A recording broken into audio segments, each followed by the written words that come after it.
Good morning. तर तुमचं स्वागत आहे माझ्या मिनी व्लॉगमध्ये डे 4मध्ये. तर सकाळी सकाळी उठून मी फ्रेश होऊन गेले चालायला.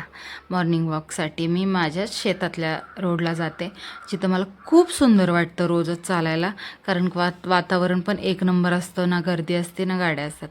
तिथून मग चालून आल्यावर मी थोडासा योगा केला. त्यानंतर माझ्या लेकीला खायचे होते उत्तप्पे. तर उत्तप्पे मस्त कांदा टोमॅटो मिरची घालून तिला उत्तप्पे बनवून दिले. लागतातही ते तेवढेच सुंदर आणि झाले पण होते खूपच मस्त. त्यानंतर ते उत्तप्पे खाऊन आम्ही चहा पिला आणि त्यानंतर मम्मी माझ्या स्वयंपाकाच्या तयारीला लागले. स्वयंपाकात मी बनवली होती आज भेंडीची भाजी. भेंडीची भाजी करून मग सगळ्या चपात्या करून घेतल्या. डाळ भाताचं कुकर उरकून मी माझा स्वयंपाक कंप्लीट करून किचन क्लीन करायला घेतलं. त्यानंतर मग किचन क्लीन करून एवढी सारी भांडी मी घासली. त्यानंतर मग मी माझं चिया सीड्स एन्जॉय केलं. त्यानंतर थोडासा आराम करून 4 वाजता उठून आम्ही चहा ठेवला. मस्त माझ्या लेकींनी चहा घेऊन मग मी परत माझे स्टेप कंप्लीट करायला ग्राउंडमध्ये गेले.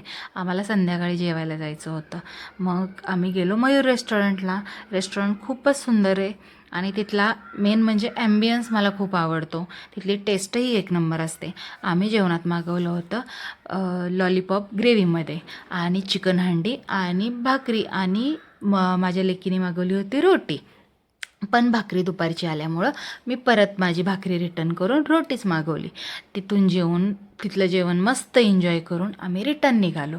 रिटर्न येताना ह्यांना गोड खायची काहीतरी इच्छा झालेली, म्हणून आम्ही ठरवलं की स्टँडच्या इथं फालुदा खूप सुंदर मिळतो, तर तिथला फालुदा खाऊयात. मग आम्ही दोघांनी गुलकंद फ्लेवर घेतला आणि माझ्या लेकीने घेतला बटरस्कॉच फ्लेवर. खूप सुंदर होता. या दोघांची काही ना काहीतरी मस्ती सुरूच होती, बोलणं सुरूच होतं. तर असा होता माझा आजचा दिवस. तर तुम्हाला कसं वाटलं ते नक्की सांगा. फॉलो करा. थँक्यू.